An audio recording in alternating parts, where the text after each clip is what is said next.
Welcome है किसी इस वीडियो के अंदर हम डायनामिक एरेज़ को डिटेल में देखेंगे। सबसे पहले मैं आपको ये बताऊंगा कि डायनामिक एरे जो है वो होता क्या है और किस तरह से वो काम करता है, और फिर हम उसका जो इम्प्लीमेंटेशन है जो उसकी और उसका जो कोड है वो देखेंगे।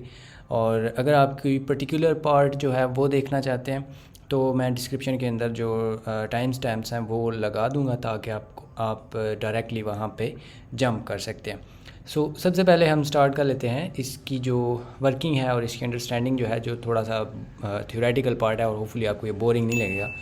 वो कि डायनामिक एरे जो है उसके अंदर जो कुछ ख़ास उसकी थोड़ी सी कैरेक्टरिस्टिक्स हैं। अभी यहाँ पे मैंने कंसिस्ट्स ऑफ लिखा हुआ, लेकिन एक्चुअली कैरेक्टरिस्टिक्स आप समझ लें कि एक तो ये इनिशियली ज़ीरो होता है और साथ में इसके चुटकी भी लगी हुई है। तो चुटकी का जो मतलब है वो ये है कि ज़रूरी नहीं होता ये ऑलवेज़ इनिशियली ज़ीरो ही हो।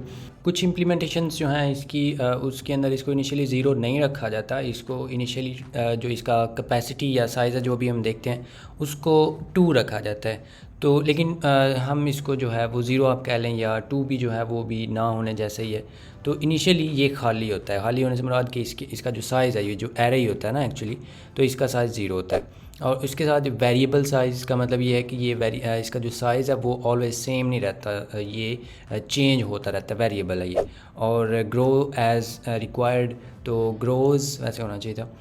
तो ग्रो कर लेता है जैसे जैसे इसको ज़रूरत पड़े। जब कैपेसिटी ख़त्म हो जाए तो ये अपने आप को जो है वो डबल कर लेता है या 1.5 टाइम जो है वो कर लेता है। और ये हीप एलोकेटेड होता है। ये भी आपने इसके अंदर जो इसकी कैरेक्टरिस्टिक है वो इसके अंदर आ जाती है।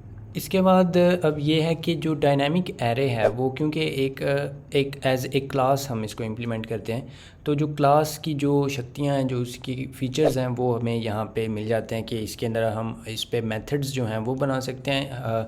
हम इसमें जो मतलब कि चीज़ें जो हैं, मतलब एलिमेंट्स जो हैं, उसको पुश करने के लिए, उसको डिलीट करने के लिए, और सारे वो जो होते हैं जो कि हम देखेंगे वो हो सकते हैं इसके साथ। और इसके जो कंस्ट्रक्टर्स हैं वो हम जो है वो ऑब्वियसली डिफ़ाइन कर सकते हैं।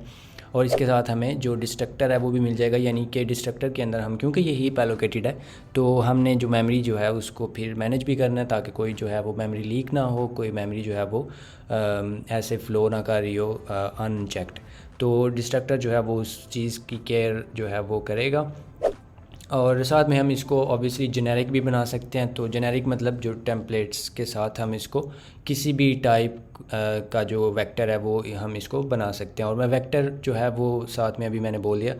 तो कुछ जो लैंग्वेजेस हैं सी प्लस प्लस में भी इसको वेक्टर ही बोला जाता है। वेक्टर का मतलब एक्चुअली 2D एरे जो है वो यूजुअली लिया जाता है, लेकिन यहाँ पे आप इसको जो है मतलब ये होता है कि ये डायनेमिक है। डायनेमिक का मतलब ये है कि जिसका जो साइज़ है वो स्टैटिक नहीं है, जो एक जगह पे रुका हुआ नहीं है। ये जैसे जैसे इसको ज़रूरत पड़ती है ये अपने आप का जो साइज़ है वो उसको रीएडजस्ट कर लेता है। इसके बाद अब हम देख लेते हैं कि ये जो है आपको ये जो अभी हम ये वीडियो और ट्यूटोरियल जो भी हम अभी करने लगे हैं, इसके लिए आपको पहले किन चीज़ों का पता होना चाहिए। तो उसमें सबसे पहले जो है वो आपको बेसिक जो प्रोग्रामिंग कॉन्सेप्ट्स हैं, लाइक लूप्स और जो कंडीशंस हैं और फंक्शंस वगैरह, उनका पता होना चाहिए। और उसके बाद आपको हीप एलोकेशन का पता होना चाहिए कि आप किस तरह से कोई भी चीज़ जो है हीप पे एलोकेट कर सकते हैं और उसको डी एलोकेट भी कर सकते हैं ऑब्वियसली, क्योंकि वो भी उतना ही ज़रूरी होता है। एलोकेशन के साथ हमने उसको फ्री भी करना होता है ना। और उसके साथ आपको एरेज़ जो होते हैं, जो स्टैक एलोकेटेड होते हैं या हीप एलोकेटेड होते हैं, एरेज़ जो मतलब कि फ़िक्स साइज़ जो होते हैं, स्टैटिक जो होते हैं। और उसके साथ आपको क्लासेस जो हैं उनका भी पता होना चाहिए, क्योंकि हमने एक्चुअली ये जो भी काम करना है इसको ऑब्जेक्ट ओरिएंटेड प्रोग्रामिंग के साथ करना है। तो क्लासेस जो हैं उनका भी आपको पता होना चाहिए कि क्लासेस जो हैं वो किस तरह से बनाते हैं एंड सो ऑन। और उसके बाद अब मैं आपको बताता हूँ कि ये जो डायनामिक एरे है ये एक्चुअली काम किस तरह से करता है। यहाँ पे आपको मैं एनिमेशंस के साथ कोशिश करूँगा कि ये चीज़ एक्सप्लेन करूँ। तो यहाँ पे आप कंसिडर करें कि इनिशियली मैंने तो वहाँ पे बोला था कि ज़ीरो इसकी कैपेसिटी होती है, लेकिन आप हम जो है समझने के लिए क्योंकि इवेंचुअली उसकी ज़ीरो थी, तो लेकिन हो तो उसने भी 2 जाना ही था किसी ना किसी पॉइंट पे। तो हम ये समझ लेते हैं कि हमारे पास एक जो डायनामिक एरे है उसका साइज़ 2 जो है वो हो गया है और इसके अंदर इनिशियली अभी तक कुछ भी नहीं है, ये एम्प्टी है बिल्कुल। तो अभी मैं इसके अंदर एक जो एलिमेंट है, हम इंटीजर जो है वो कंसिडर कर लेते हैं। तो वो मैं इसके अंदर जो है ना वो पुश करता हूँ, पुश बैक करता हूँ, या आप उसको ऐड समझ लें कि उसके अंदर मैं वो स्टोर करता हूँ। तो यहाँ पे एक जो है वो मैंने इसके अंदर स्टोर किया, तो अब इसका साइज़ जो है वो 1 हो गया, यानी कि इसके अंदर एक एलिमेंट जो है वो आ गया। कैपेसिटी जो है वो इसका मतलब है कि टोटल इसके अंदर कितने एलिमेंट्स आ सकते हैं, और साइज़ का मतलब ये है कि कितने एलिमेंट्स हमने रखे हुए हैं। तो इसके अंदर जो है वो 2 इसकी कैपेसिटी है, 2 इसके अंदर चीज़ें आ सकती हैं, और मैं अब दोनों जो हैं वो इसके अंदर रख दिए हैं, तो साइज़ जो है वो अब 2 हो गया है, और कैपेसिटी जो है वो भी हमारी 2 है। और अब अगर आप देखें तो इसके अंदर ये जो यहाँ पे हमारे पास वैल्यूज़ हैं वो भी मैंने यहाँ पे लिख दिया, ताकि विजुअली आपको वो नज़र भी आती रहें तो अच्छा होगा। अब क्या हुआ कि कैपेसिटी जो है वो 2 थी हमारे पास, और साइज़ भी इसका 2 हो गया, और 2 एलिमेंट्स इसके अंदर आ सकते थे और वो आ गए। अब क्या होगा, अब अगर हमें तीसरा जो है कोई एलिमेंट हमने इसके अंदर पुश करना है, तो वो उस केस में क्या होगा वो अब देख लेते हैं। उस केस में जो कैपेसिटी है ना वो डबल हो जाएगी प्रीवियस जितना भी साइज़ था उसके, या आप उसको कैपेसिटी ही कह सकते हैं। यहाँ पे मैंने जो है ये प्रीवियस साइज़ की बजाय यहाँ पे आप प्रीवियस कैपेसिटी भी समझ ले सकते हैं, लेकिन क्योंकि उस पॉइंट पे आके कैपेसिटी और साइज़ दोनों सेम ही हो गए हैं तो वो मैटर नहीं करेगा।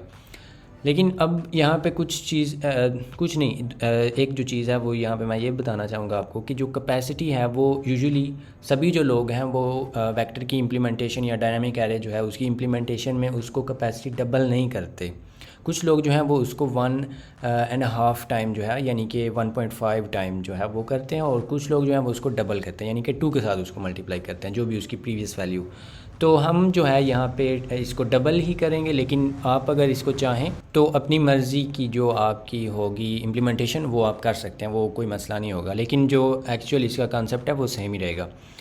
तो अब क्या होगा कि हमारे पास जो प्रीवियस कैपेसिटी थी, जो प्रीवियस साइज़ था सॉरी, वो हमने करना है उसको मल्टीप्लाई करना है 2 के साथ, और वो हमारी न्यू कैपेसिटी हो जाएगी। तो वो क्या थी, हमारे पास साइज़ कितना हो गया हुआ था, वो 2 था, तो 2 टाइम्स 2 जो है वो जब हम करेंगे तो वो बन जाएगा 4। और अब हमने क्या करना है कि 4 जो कैपेसिटी है यानी कि 4 सेल्स का हमने एक एरे बनाना है। ये क्या हुआ है कि न्यू एलोकेशन हमने यहाँ पे की है, और साथ में आपको वो पुराने वाला एरे जो है वो भी साइड पे नज़र आ रहा है, और ये जो न्यू एलोकेशन है ये हमारे पास अब 4 डिब्बों की है, यानी कि इसके अंदर 4 इंटीजर्स जो हैं वो आ सकते हैं। तो अब हमने क्या करना है नेक्स्ट, कि जो भी पुराना हमारे पास जो वैल्यूज़ थी वो हमने कॉपी करनी है उस न्यू जो एरे है उसके अंदर, क्योंकि हमने उसको न्यू एरे क्योंकि हमने एलोकेट किया, तो पुरानी वैल्यूज़ हमने जो है उनको गंवाना तो नहीं है ना, वो भी तो हमने अपने साथ ही रखनी है। तो हम उनको वहाँ से उठा के तो न्यू एरे के अंदर रखेंगे। और अब आप देखें इसके अंदर 2 जो स्पेसिस हैं ना वो अब हमारे पास अभी एक्स्ट्रा बच गई हैं, यानी कि अब 2 जो और हम इसके अंदर एलिमेंट्स हैं ना वो रख सकते हैं। तो वो अगर हम यहाँ पे रखें तो अब साइज़ जो है वो इसका 3 हो गया है, और 3 इसके अंदर क्योंकि एलिमेंट्स हैं, और कैपेसिटी इसकी स्टिल जो है वो 4 ही है। और फिर हमने इसके अंदर साइज़ जो है सॉरी जो एलिमेंट है वो 4th भी पुश कर दिया है, तो अब इसका साइज़ जो है वो भी 4 हो गया।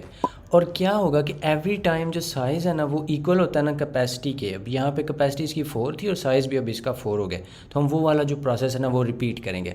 वो वाला कौन सा प्रोसेस, वो प्रोसेस ये है कि कैपेसिटी को डबल करना है, और उस जो भी वो डबल हो के नंबर आएगा उस नंबर उतना जो साइज़ का एक एरे जो है वो हमने एलोकेट करना है, और जो पुरानी वैल्यूज़ हैं वो उस न्यू जो होगा हमारा एलोकेटेड एरे उसके अंदर रखनी है, और जो पुराना जो भी एरे होगा उसको हमने डी एलोकेट कर देना है, जो कि हमने प्रीवियसली किया भी था। अब इस केस में क्या होगा कि हमारे पास जो कैपेसिटी है ना वो हो जाएगी, क्योंकि पहले 4 है तो उसका डबल जो है वो 8 हो जाएगा।